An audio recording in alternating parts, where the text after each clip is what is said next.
বাধা প্রদানপ্রাপ্ত সেই জালিমশাহী শেখ হাসিনা এবং তার ন্যাশনালদেরকে আল্লাহ রাব্বুল আলামিন বাংলার মাটি থেকে উৎখাত করে দিয়ে এদেশের সকল মানুষের জন্য একটি স্বাধীন এবং মুক্ত পরিবেশ সৃষ্টি করে দিয়েছেন। সেই রব্বুল আলামিনের দরবারে শুকরের হাদিয়া পেশ করি। আল্লাহুম্মা লাকাল হামদু ওয়া লাকাল শুকর। আমি শ্রদ্ধা করে স্মরণ করি ওই সকল বীর শহীদদেরকে যাদের ত্যাগ, কোরবানি আর শাহাদাতের ঘোষণার মধ্য দিয়ে আজকে বাংলাদেশ তার দ্বিতীয় স্বাধীনতা লাভ করেছে। দীর্ঘ সংগ্রামের মধ্য দিয়ে যুগের সেনাবাহিনী শক্তি শেখ হাসিনাকে উৎখাত করে বাংলাদেশের মানুষের জন্য একটি নতুন বাংলাদেশ গড়ার পথ রচনা করে দিয়েছে।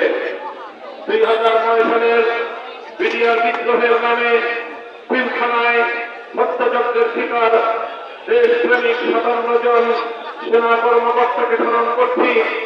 2013 সালে শাপলা চত্বরে রাতের অন্ধকারে পাখির মতো গুলি করে হত্যার শিকার নবী প্রেমিক হেফাজতে ইসলাম বাংলাদেশের সহকর্মীদেরকে যাদের শাহাদাতের রক্তের বিনিময়ে বাংলা মাটিতে আল্লাহর পয়গম্বরের ইজ্জতের ঝান্ডা সমুন্নত হয়েছিল।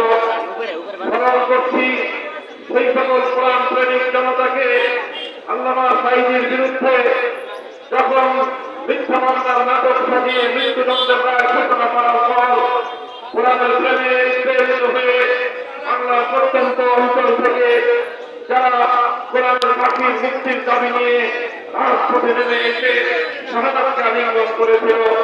স্মরণ করছি 2014-15-16 সালে একতরফা নির্বাচন ঠেকাতে গিয়ে বাংলাদেশের মানুষের অধিকার রক্ষা করতে গিয়ে বিরোধী মত এবং পথের যে সকল নেতা কর্মীরা গুম, খুন আর হত্যার শিকার হয়েছিল। স্মরণ করছি 2021 সালে স্বাধীনতার সুবর্ণকাল যাত্রার সময় মুসলমানদের রক্তে রঞ্জিত দুর্যোগের বর্ষায় নরেন্দ্র মোদীর বাংলাদেশের আগমনের প্রতিবাদ করতে গিয়ে হেফাজতে ইসলাম বাংলাদেশের যে সকল নেতা কর্মী শাহাদাত বরণ করেছিলেন। স্মরণ করছি আজ ওই সকল ছাত্র জনতাকে যারা 2024 সালের জুলাই এবং আগস্ট মাসে ফ্যাসিবাদের বিরুদ্ধে চূড়ান্ত লড়াইতে অবতীর্ণ হয়েছিল। সকল ভয় ভীতি উপেক্ষা করে আবু সাঈদরা যখন বুক পেতে দিয়েছিল জালিমের বুলেটের সামনে, জালিমের বুলেটের আঘাত আবু সাঈদের বুককে ঠান্ডা করেছিল ঠিক, কিন্তু আবু সাঈদকে পরাজয় করতে পারেনি। মৃত আবু সাঈদ, শহীদ আবু সাঈদরা জীবন্ত আবু সাঈদের চেয়ে অনেক বেশি শক্তিশালী হিসেবে বাংলাদেশের করেছিল।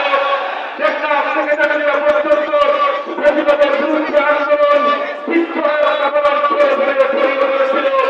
আর এভাবেই অকল্পনীয়ভাবে সারাদিনভাবে বহির্দেশের বিদেশি শক্তির এজেন্সি থেকে বাংলাদেশের ক্ষমতার মস্তক জবরদখলকারী 16 বছরের স্বৈরাচারী যুগের ফেরাও জালিমশাহী শেখ হাসিনা বাংলার মাটি থেকে পালাতে বাধ্য হয়েছিল। সেই সকল শহীদদের রুহের মাগফিরাত কামনা করি এবং তারা যে উদ্দেশ্য, মহান উদ্দেশ্য বৈষম্য বিরোধী একটি ইনসাফপূর্ণ সমাজ করার যে স্বপ্ন দেখেছিল সেই স্বপ্ন বাস্তবায়নের দৃঢ় প্রত্যয় গ্রহণ করছি। সংগ্রামী সাথী ও বন্ধুগণ, আমি আপনাদেরকে একটি কথা স্মরণ করিয়ে দিতে চাই। স্বাধীনতা অর্জন করা যতটা কঠিন, স্বাধীনতা রক্ষা করা তার চেয়েও বড় কঠিন। বাংলাদেশের মানুষ 2025-এর 5 আগস্টকে দ্বিতীয় স্বাধীনতা দিবস হিসেবে আখ্যায়িত করেছে। আগস্ট বিপ্লব বাংলাদেশের মানুষের স্বাধীনতার বিপ্লব, আগস্ট বিপ্লব বাংলাদেশের মানুষের মুক্তির বিপ্লব, আগস্ট বিপ্লব স্বৈরাচারী এবং ফ্যাসিবাদের বিরুদ্ধে নিপীড়িত স্বাধীনতার বিপ্লব।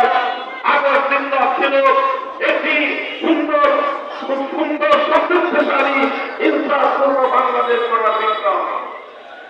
কাজে আমাদেরকে যে কোনো মূল্যে এই বিপ্লবের সুফল ভালো করতে হবে, যে কোনো মূল্যে এই বিপ্লবকে ব্যর্থ করে দেওয়া সকল ষড়যন্ত্রকে রুখে দাঁড়াতে হবে। এজন্য আমি অতীতের তিক্ত অভিজ্ঞতা আপনাদের সামনে তুলে ধরতে চাই। 1971 সালে অক্টোবরের মুক্তিযুদ্ধের মধ্য দিয়ে বাংলাদেশ স্বাধীনতা অর্জন করেছিল। বাংলাদেশের সেই স্বাধীনতা শুধুমাত্র 9 মাসের মুক্তিযুদ্ধের ফসল